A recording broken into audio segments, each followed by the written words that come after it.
Innal hamdalillah nahmaduhu wa nasta'inuhu wa nastahdihi wa nastarshiduh wa na'udzu billahi min syururi anfusina wa min sayyiati a'malina.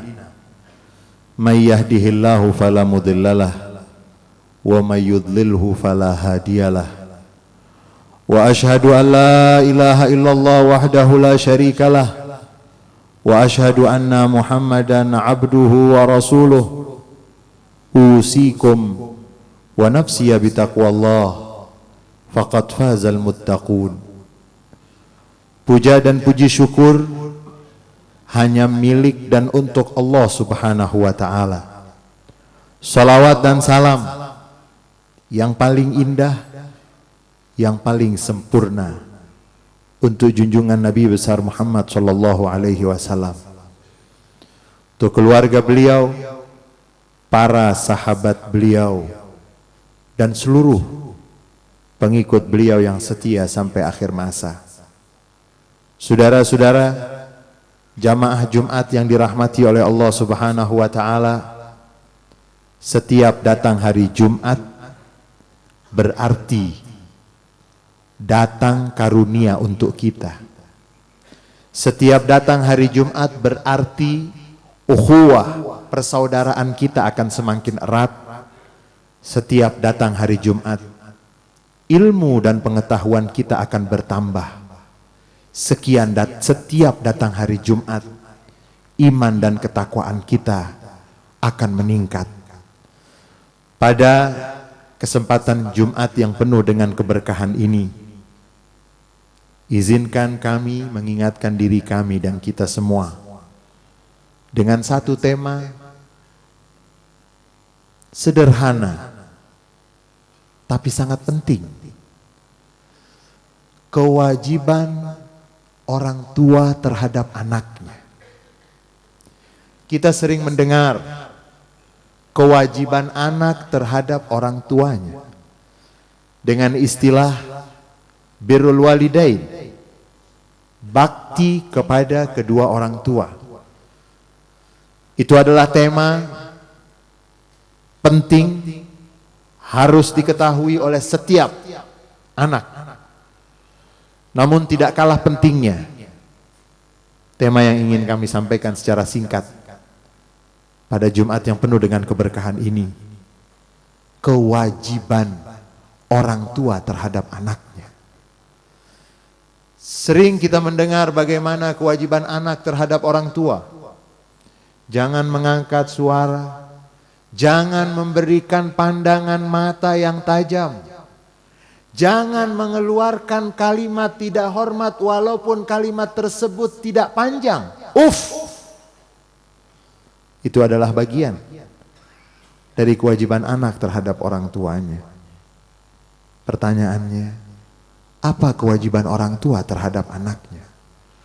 Kita tidak usah terlalu tinggi dan muluk-muluk berbicara ingin memperbaiki bangsa dan negara, ingin memperbaiki skop yang paling kecil. Ada negara yang kecil, ada benih negara yang kecil, rumah tangga. Salah seorang pernah datang kepada Sayyidina Umar ibn al-Khattab radhiyallahu anhu wa ardhah. Orang tersebut adalah seorang ayah yang memiliki anak yang mana ayah tersebut menganggap anaknya adalah anak yang durhaka. Ayah tersebut datang kepada Sayyidina Umar bin Al-Khattab untuk mengeluhkan kasus tadi. Datang kepada Sayyidina Umar setelah mengucapkan salam dan mengatakan, wahai Amirul Mukminin, wahai Umar bin Al-Khattab, pimpinan orang-orang yang beriman, saya mengeluhkan kepada kamu anak saya yang kurang ajar. Lalu Sayyidina Umar bin Al-Khattab radhiyallahu anhu warda, beliau mengatakan, hadirkan anakmu. Dibawalah anaknya menghadap kepada Sayyidina Umar bin Al-Khattab radhiyallahu anhu warda. Lalu Sayyidina Umar memulai dengan mengingatkan, wahai anak, tahukah kamu bahaya durhaka kepada kedua orang tua? Surga yang semerbaknya dapat dicium dari perjalanan 1000 tahun. Semerbaknya dapat dicium dari radius 1000 tahun perjalanan. Semerbak harumnya, belum masuk ke surga, semerbak harumnya dapat dicium dari jarak 1000 tahun perjalanan. Siapa yang durhaka kepada kedua orang tuanya, jangankan masuk surga, mencium semerbak harum surga tidak akan didapatkan olehnya. Wahai anak, tahukah kamu, sanksi terhadap satu maksiat tidak kontan dibayar di dunia, kecuali sanksi karena durhaka kepada orang tua. Dibayar, dijatuhkan sanksi tersebut kontan di dunia, belum lagi di akhirat. Anak tersebut menangis, lalu dia mengatakan, ya Amiral Mukminin, yang Amiral Mukminin jelaskan adalah kewajiban anak terhadap orang tuanya. Diizinkankah saya untuk bertanya, apakah ada kewajiban orang tua terhadap anaknya? Sayyidina Umar mengatakan, silahkan Anda bertanya. Itu pertanyaan saya, wahai Amirul Mukminin. Pertanyaannya adalah, apakah ada kewajiban orang tua terhadap anaknya? Sayyidina Umar mengatakan, ada. Paling tidak ada 3 kewajiban. Yang pertama adalah ayyastanjiba ummah, memilih sebelum dia menjadi ayah, sebelum dia menjadi orang tua, dia harus memilih siapa yang akan menjadi ibu untuk anaknya. Ayyastanjiba ummah. Anak tersebut mengatakan, ya Amiral Mukminin, la wallah mastanjabani ummi. Tidak, wahai Amirul Mukminin, ayahku tidak memilih untukku ibu yang baik. Ibuku mahiya illa sindiyah yashtariha bidarahima ma'dudah. Ibuku adalah seorang budak yang murah, yang ayah membelinya dengan harga beberapa dirham saja. Lalu dia mengandung aku dan dia melahirkanku, dan ibuku bukan ibu yang baik. Tidak tahu bagaimana merawat anak, menjaga anak, memperhatikan anak, membesarkan anak. La wallah, wahai Amirul Mukminin, demi Allah, ayahku tidak memilih untukku ibu yang baik, ibu yang mengerti bagaimana dia menjadi ibu. Sayyidina Umar menatap ayah yang mengeluhkan anaknya tersebut dengan mengatakan, engkau telah melanggar kewajibanmu. Yang kedua, Sayyidina Umar mengatakan, kewajiban orang tua yang kedua terhadap anaknya setelah dia memilih, karena ibu memiliki peranan yang penting. Allah yang memilih wanita untuk menjadi ibu.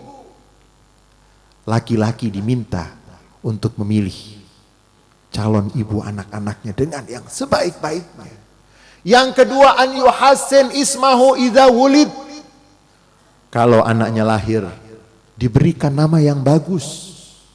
Karena nama adalah doa, nama adalah harapan, nama adalah penjagaan. Seorang yang bernama Fatimah tidak akan masuk ke diskotik dengan membawa nama Fatimah. Seorang yang bernama Khadijah, seorang yang bernama Muhammad tidak akan masuk ke tempat-tempat maksiat dengan membawa nama Muhammad. Nama itu penjagaan, nama itu doa. Anak tersebut mengatakan, la wallah masamani illa ju'ala. Tidak, demi Allah wahai Amirul Mukminin, ayahku tidak memilih untukku nama yang bagus. Dia berikan aku nama Ju'al. Ju'al artinya kelelawar jantan.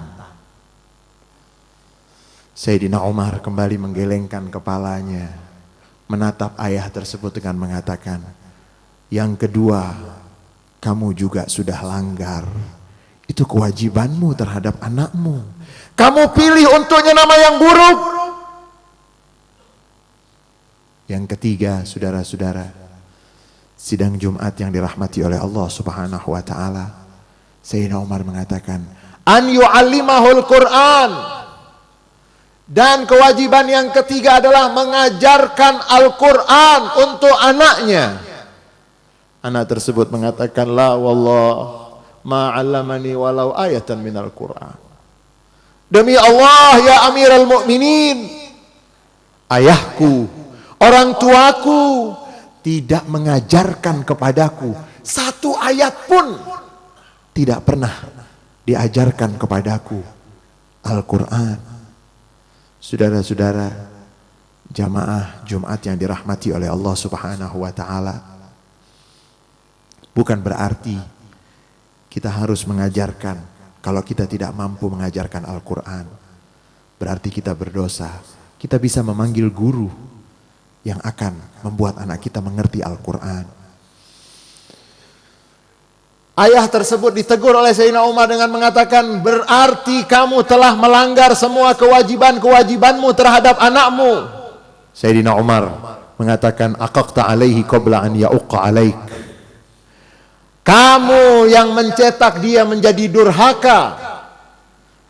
Kamu yang membuka peluang untuk dia menjadi durhaka. Dia tidak kamu pilihkan ibu yang baik, dia tidak kamu berikan nama yang baik, dan kamu tidak mengajarkan kepadanya walaupun satu ayat Al-Quran. Saudara-saudara, tidak usah kita berbicara terlalu jauh. Tidak usah kita menuduh yang di luar, menuduh orang-orang yang di luar, kekacauan yang sekarang terjadi, kemunduran akhlak yang sekarang terjadi. Jangan kita salahkan siapa-siapa. Mari kita tegur diri kita. Kalau kita sebagai orang tua, sudahkah kita melaksanakan tanggung jawab kita sebagai orang tua dengan sebaik-baiknya? Jangan pernah mengarahkan tuduhan kepada siapapun. Mari kita kritik ke dalam, kita perhatikan ke dalam. Jangan-jangan kekacauan yang terjadi ini bagian besar sumbangsihnya berasal dari kita tanpa kita sadari. Allah Subhanahu wa ta'ala meminta kepada orang-orang yang beriman untuk menjaga diri dan menjaga keluarga. Jaga dirimu dan keluargamu dari api neraka yang bahan bakarnya adalah manusia yang menjadi bagian dari bahan bakarnya, yang dijaga neraka tersebut sehingga tidak ada yang bisa lari. Dijaga oleh malaikat-malaikat yang kokoh, malaikat-malaikat yang tegas, dan malaikat-malaikat yang tidak akan terganggu dalam melaksanakan tugasnya untuk mengazab siapa yang harus masuk ke dalam api nerakanya. A'udzubillahi minasyaitonirrajim. Bismillahirrahmanirrahim. Ya ayyuhalladzina amanu qu anfusakum wa ahlikum nara wa quduhan nasu wal hijarah 'alaiha malaikatun ghilazun shidadun la ya'sunallaha ma amarahum wa yaf'aluna ma yu'marun. Barakallahu li wa lakum fil Qur'anil 'azim wa nafa'ani wa iyyakum bima fihi minal ayati wadh-dhikril hakim. Fastaghfiruhu innahu huwal ghafurur rahim.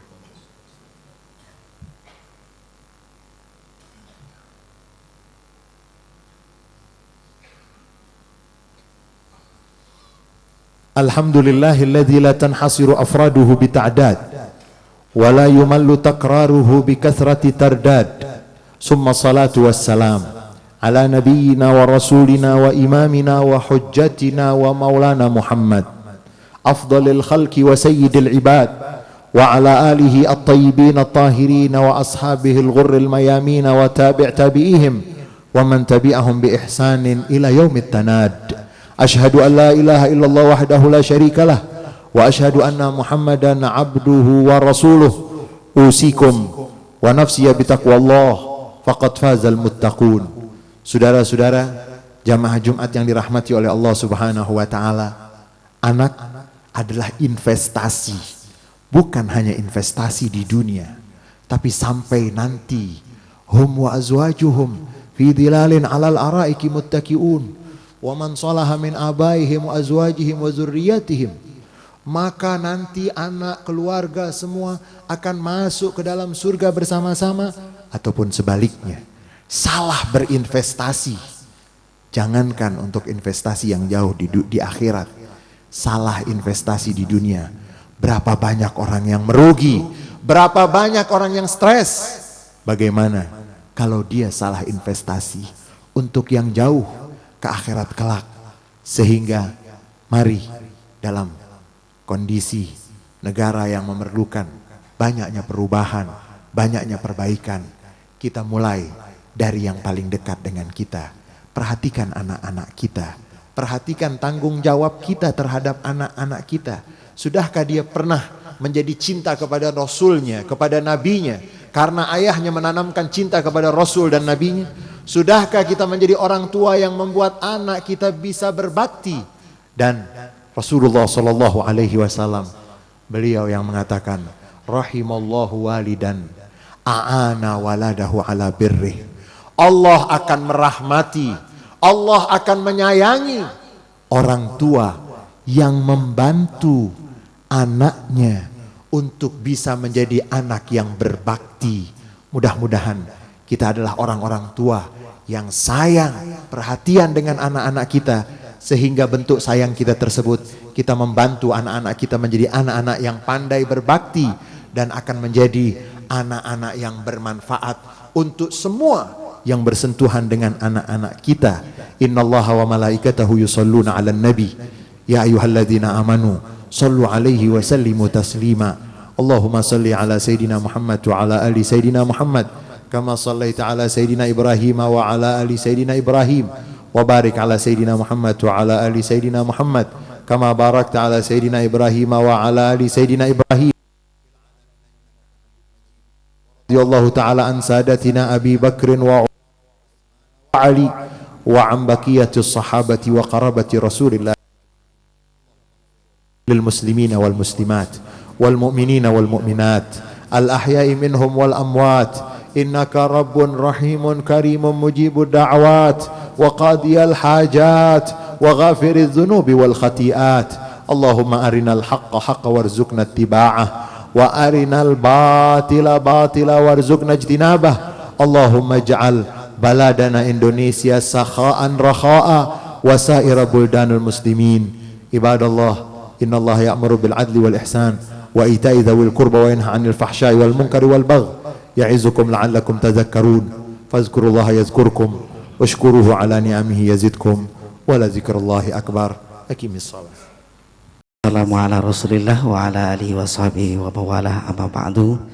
Yang sama-sama kita hormati Ketua Dewan Pengurus Masjid Agung Sunda Kelapa, Bapak Haji Muhammad Aqsa Mahmud beserta jajaran Dewan Pengurus, dan juga khotib Jumat kita hari ini Ustaz Haji Ali Hasan Bahar LCMA, yang alhamdulillah tadi telah menyampaikan materi yang sungguh luar biasa. Semoga makin menambah keutamaan dan juga ilmu untuk keluasan kita pada kesempatan hari ini. Dan juga Ustaz Fadlan Garamatan yang alhamdulillah hadir bersama kita untuk salat Jumat bersama, dan juga para hadirin jamaah salat Jumat Masjid Agung Sunda Kelapa yang sama-sama kami hormati. Seperti dan sebagaimana rutinnya, di Jumat pertama akan ada acara dialog setelah salat Jumat kita. Untuk itu kami mengundang bapak-bapak untuk sama-sama kita mengikuti acara dialog agar merapat ke depan. Kami persilakan bapak-bapak yang memiliki kesempatan dan waktu untuk sama-sama kita bisa merapat ke depan untuk mengikuti acara dialog bersama Dewan Pengurus Masjid Agung Sunda Kelapa dan juga khotib Jumat kita hari ini. Kita akan berikan kesempatan kepada jamaah sekalian untuk bertanya mengenai tentang khutbah Jumat atau mengenai umum masalah agama dan juga masalah Masjid Agung Sunda Kelapa juga khususnya akan insya Allah dijawab oleh Dewan Pengurus Masjid Agung Sunda Kelapa. Baik jamaah, kami langsung persilahkan bagi yang ingin bertanya. 3 penanya kami persilahkan di termin pertama ini. Kalau ada waktu nanti kita lanjutkan. Pak Haji yang pakai peci putih. Ada lagi penanya kedua, kami persilahkan mengenai masalah khutbah Jumat atau masalah agama yang lain atau masalah tentang Masjid Agung Sunda Kelapa. Kami persilahkan kedua yang pakai kemeja Satu penanya lagi, kalau tidak kita tutup 2 penanya saja. Oh, abang nih yang muda semua yang bertanya.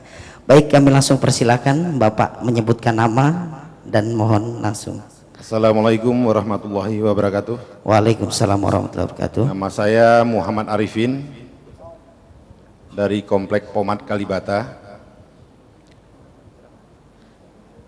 Yang ingin saya tanyakan berkaitan dengan ibadah. Pertama, saya pernah tinggal di satu tempat. Kebetulan tempat tersebut ada dari rumah saya ke suatu masjid 50 meter dan masjid yang satu kira-kira 300 meter. Apabila saya waktunya mepet, saya berjemaah ke masjid yang 50 meter. Apabila ada waktu saya luang, saya ke masjid yang 300 meter. Saya kedua masjid tersebut nyaman, walaupun ada sedikit ganjalan. Di masjid yang pertama, bacaan imamnya kurang fasih. Di masjid yang kedua yang agak jauh, bacaan imamnya bagus. Tapi yang menjadi ganjalan bagi saya, satu ketika saya pernah bertanya, Pak, saya sebutlah Pak Ustadz, di sini tidak pernah melaksanakan Isra Mi'raj atau Maulid, karena saya tidak tahu. Jadi salah satu tokoh bilang, wah itu bid'ah itu, nggak ada di sini. Tapi masjid yang 500 meter, 50 meter saya tanya, Pak Ustadz, di sini ada Maulid nggak? Wah ada, nanti insya Allah malam minggu datang ya.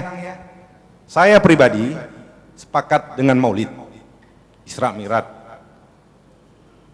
Yang jadi pertanyaan bagi saya, bagaimana saya menyikapi masalah ini supaya saya nyaman berjemaah di kedua masjid tersebut. Masjid yang 50 meter saya ingin bergabung, masjid yang 300 meter saya kepingin bergabung. Bahkan mohon maaf, ada satu tempat juga di kantor saya yang begitu katanya, wah macam-macam lah, bid'ah. Sekali waktu saya bertanya, bagaimana mungkin Kiai Haji Mustafa Bisri tidak membid'ahkan? Ya sebagai salah satu contoh, tahlil lah, tidak saya ikutin. Baik. Jadi itu satu.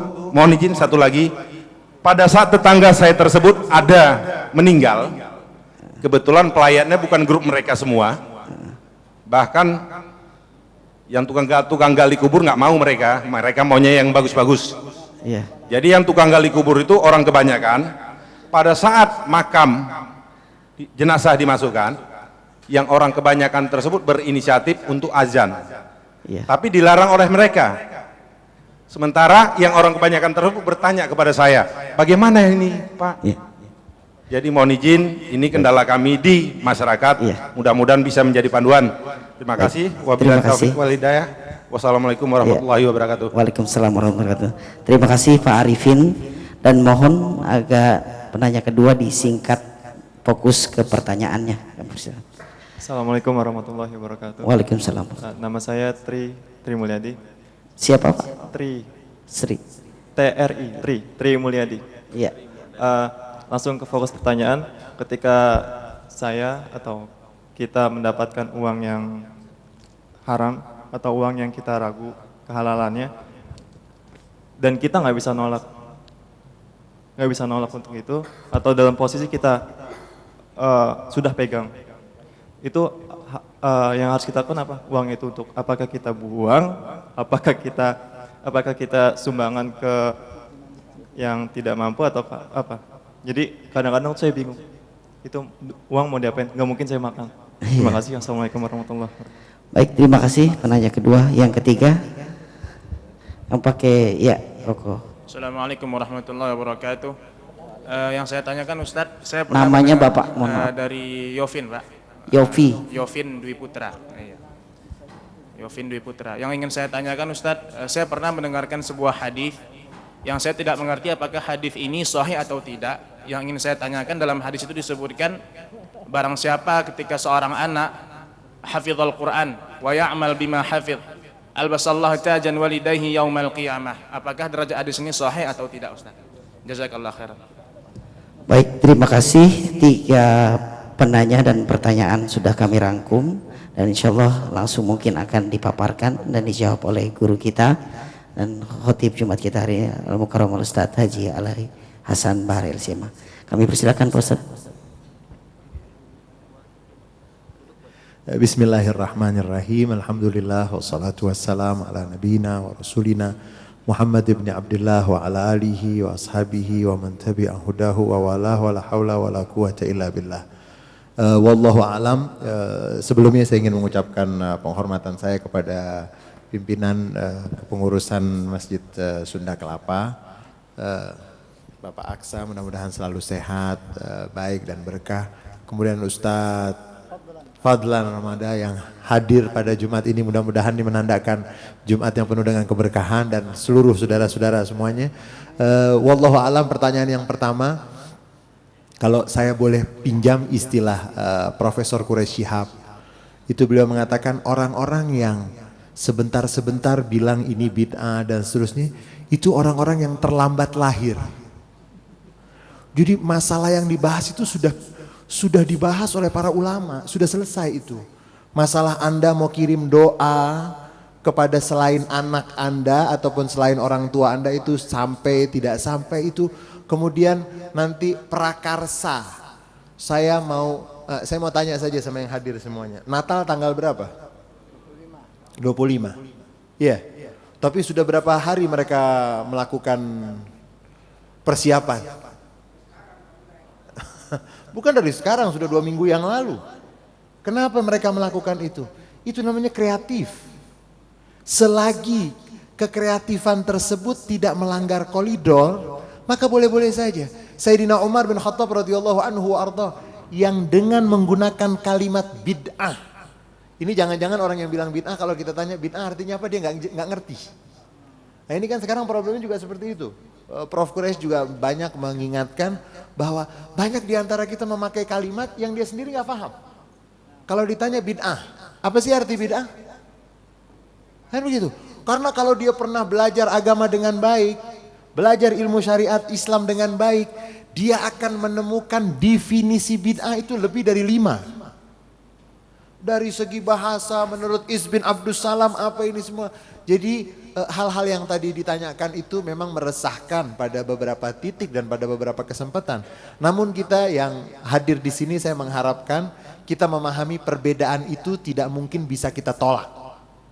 Tapi kita harus menjadi umat yang ruhama ubainahum. Kita harus menjadi umat yang sayang. Saya dengan abang saya ada miripnya, ada bedanya. Iya, saya dengan adik saya, Bapak Arifin ya. Bapak Arifin punya saudara kan? Punya, sama persis. Tapi saudara bukan? Jangan cari perbedaannya. Kalau memang kita punya kesempatan untuk bisa berdiskusi dengan ilmu dan akhlak, tolong jangan diskusi kalau nggak punya ilmu, nggak punya akhlak. Akhirnya kacau. Kalau punya ilmu, bagus nanti. Punya ilmu, punya akhlak, diskusi. Jangan tidak punya ilmu, tidak punya akhlak, karena masalah yang ditanyakan tersebut itu sudah dibahas. Dari zaman Imam Syafi'i sudah ada perbedaan seperti itu. Tapi karena terlambat lahir, akhirnya dia kaget. Kok ini ada perbedaan? Silahkan memilih selagi semuanya tidak keluar dari koridor dan tanya kepada ulama yang memiliki ilmu dan akhlak sehingga kita bisa mengambil sikap tidak menambah masalah menjadi masalah yang baru lagi. Karena Imam Syafi'i punya perbedaan dengan Imam Maliki. Imam Syafi'i dengan Imam Hanafi atau Imam Abu Hanifah ada perbedaan. Tetapi mereka semua cerdas. Sehingga perbedaan itu menjadi kekayaan. Bukan kekayaan, perbedaan menjadi problem dan permasalahan. Jadi kita harus menanggapinya dengan tenang. Oh, itu mengikuti pendapat yang ini. Karena sahabat Nabi, singkat saja, sahabat Nabi pun juga mereka berbeda. Ada putra Sayyidina Umar bin Khattab, Abdullah bin Umar. Itu kalau mau duduk di Masjid Nabawi, kalau mau masuk pintu Masjid Nabawi, beliau tanya dulu sama sahabat yang lebih senior. Nabi pernah lewat pintu sini nggak? Nggak pernah, nggak mau saya lewat situ. Itu putra Sayyidina Umar namanya Abdullah bin Umar. Saking, tapi nggak ganggu orang. Itu beliau pakai untuk sendiri. Itu kalau mau sholat itu di Masjid Nabawi juga tanya sama Siti Aisyah, wahai Ummul Mukminin, Rasulullah pernah nggak sholat di sini? Nggak pernah, nggak mau saya. Dan ini juga dilanjutkan oleh Imam Ahmad bin Hambal. Dalam beberapa riwayat dikatakan Imam Ahmad bin Hambal pernah mendapatkan semangka. Ditawarkan untuk makan. Imam Ahmad bin Hambal mengatakan, sebentar, saya nggak pernah hafal ada hadis Nabi bagaimana cara mengkonsumsi semangka. Saya nggak mau makan. Boleh aja. Tapi jangan terus kita suarakan di Indonesia nggak boleh makan semangka. Kan seperti itu. Jadi perlu dengan ilmu dan dengan akhlak. Itu kira-kira yang bisa saya sampaikan. Wallahu a'lam bishawab. Jadi mau peringatan Maulid Nabi, mau apa, jangan dipaksakan. Peringatan Maulid Nabi mulai menjadi bentuk seremoni, itu apa yang melatar belakangi, tolong dibaca. Yang melatar belakang itu kan perang salib yang tidak pernah selesai, umat Islam kalah terus. Salahuddin Al-Ayyubi, kemudian Syekh Abdul Qadir Al-Jilani, kemudian Syekh Muhammad Ar-Rifai menjadi Thariqah Jilaniyah, Thariqah Rifaiyah, ini berkumpul dengan Salahuddin Al-Ayyubi mencari solusi. Oh, ternyata sosok Nabi Muhammad sudah hilang. Bagaimana kita bisa mengerahkan semuanya?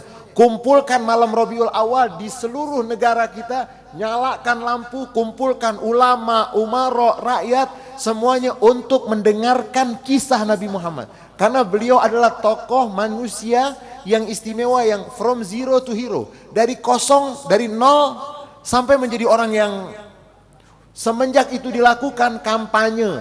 Kalau sekarang kan kita kampanyenya aneh tuh. Kampanyenya yang kita malu menyebutnya, iya. Ini kampanye, semuanya itu dikerahkan untuk mengenal Nabi Muhammad. Bangkit semangat. Cuman bedanya zaman dahulu, kalau Maulid Nabi selesai peringatan itu mereka semangat. Kalau sekarang tidak. Nah, itu yang harus diluruskan. Karena memang kita mesti memiliki kekreatifan. Mereka itu tanggal 25 Desember tapi 2 bulan sebelumnya sudah siap. Anda masuk ke mall dikasih topi. Itu mereka kreatif, kita nggak kreatif. Bagaimana kita memperkenalkan Nabi Muhammad? Tunggu orang masuk ke masjid baru kenal sama Nabi Muhammad. Itu kan, kalau mereka kan tidak. Dimanapun juga Anda pergi ke mall, salah satu mall bergengsi di Jakarta. Itu di Plaza Senayan atau Senayan City. Itu ada pojok namanya pojok pujian. Umat Islam nggak punya. Mereka punya, nanti bid'ah lagi. Itu kan repot. Jadi kita harus dengan ilmu, dengan akhlak untuk menyikapi itu semuanya. Pertanyaan yang uang haram. Uang haram itu Nabi mengatakan tubuh yang tumbuh dari yang haram, neraka yang paling layak untuk itu. Kemana uang tersebut? Tapi jangan bodoh. Negara-negara Timur Tengah ketika baru ditemukan minyak, itu uang mereka triliunan dolar. Dititiplah di bank-bank di Swiss. Begitu dititip di bank-bank di Swiss, diberitahu oleh pengelola bank di sana, ini ada bunganya. Kami nggak mau bunganya. Terus diapakan? Sudah terserah. Tolong tanda tangan. Bunganya kami tidak mau ambil, diserahkan kepada pengelola bank. Akhirnya bunga itu dikasih ke Israel untuk bangun negara Israel. Nah, ini akhirnya apa? Anda tidak sadar. Nah, akhirnya sebagian ulama mengatakan kalau memang uang dengan jumlah banyak, seperti misalnya yang tadi contoh itu bank-bank di Swiss yang memberikan bunga, lalu sebagian dari umat Islam yang masih mengatakan itu adalah bagian dari riba, tidak boleh diterima. Akhirnya ada solusi, yang seperti itu tidak dimakan, tetapi menjadi fasilitas umum yang tidak akan menjadi daging. Karena kita tidak mau kita memiliki di dalam tubuh kita sesuatu yang berasal dari yang haram. Kira-kira seperti itu. Kalau jumlahnya banyak itu untuk fasilitas umum yang nggak menjadi daging. Itu solusi terakhir. Kenapa? Kalau yang kecil, dikasih ke siapa maunya? Sudah, kalau memang Bawa ke Sunda Kelapa aja. Jadi kalau memang tidak kita berikan untuk yang tidak menjadi makanan.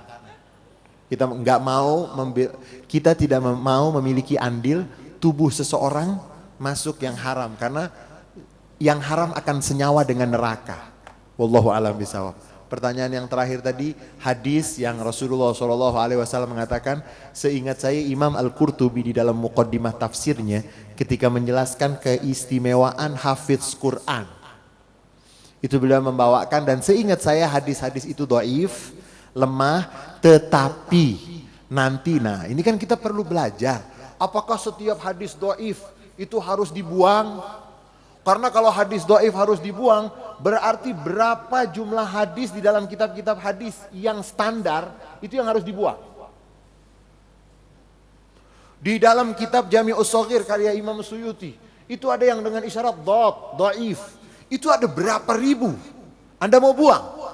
Ulama nanti, nah ini kan repot. Kalau orang ngajinya itu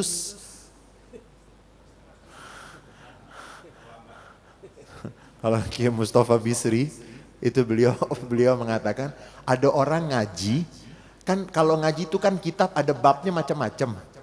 Dia berhenti di bab namanya bab ghadab, bab marah. Tapi nggak ngaji-ngaji lagi habis itu. Akhirnya yang dia tahu hanya kemana-mana marah terus. Ngamuk, karena dia, padahal setelah bab ghadab itu nanti ada bab namanya al-afu, al-hilim, bab sabar, bab memaafkan, nanti ada bab-bab yang itu nggak dilanjutkan. Kayak orang ngaji itu berhenti di bab nikah, poligami. Akhirnya yang dihafal cuman itu, dia nggak melanjutkan lagi. Padahal nanti ada aturannya dan seterusnya. Hadis tersebut memang dhaif seingat saya, wallahu alam. Tetapi ulama meneliti lagi, dhaif itu bukan berarti tidak boleh dipakai. Boleh dipakai dengan syarat dan ketentuan berlaku. Di antaranya kalau dhaifnya bukan atau lemahnya bukan lemah yang sangat, itu satu. Kemudian temanya tidak berkaitan dengan hukum halal dan haram. Kemudian tidak juga pada prinsip agama, sehingga boleh saja digunakan, dan itu sudah dibahas oleh ulama ratusan tahun yang lalu. Jadi aneh kalau sekarang ada orang muncul, tiba-tiba dia mau menghebohkan hal seperti itu, dia mau membesar-besarkan hal seperti itu, terutama yang berkaitan dengan hafidz Al-Quran. Di dalam tafsir Qurtubi di muqaddimahnya, Imam Qurtubi banyak membawa riwayat-riwayat tersebut, di antara yang tadi sudah disebutkan. Kemudian beliau juga membawakan riwayat apabila seorang memiliki anak, satu yang hafidz Al-Quran, maka satu anak tersebut akan memberikan syafaat kepada minimal 10 dari keluarganya untuk bisa mendapatkan syafaat nanti di hari kiamat. Jadi kira-kira itu yang bisa saya sampaikan, banyak kurangnya wallahu alam bisawab. Assalamualaikum warahmatullahi wabarakatuh. Waalaikumsalam warahmatullahi wabarakatuh. Subhanallah. Semoga dengan kesempatan yang singkat ini makin menambah keluasan ilmu kita, dan semoga bermanfaat untuk kita semua. Dan kami ucapkan terima kasih atas kesempatan dan waktu dari jamaah sekalian untuk meluangkan di acara kegiatan kita hari ini. Kami atas nama acara mohon maaf yang sebesar-besarnya.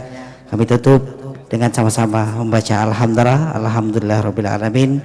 Wassalamualaikum warahmatullahi wabarakatuh.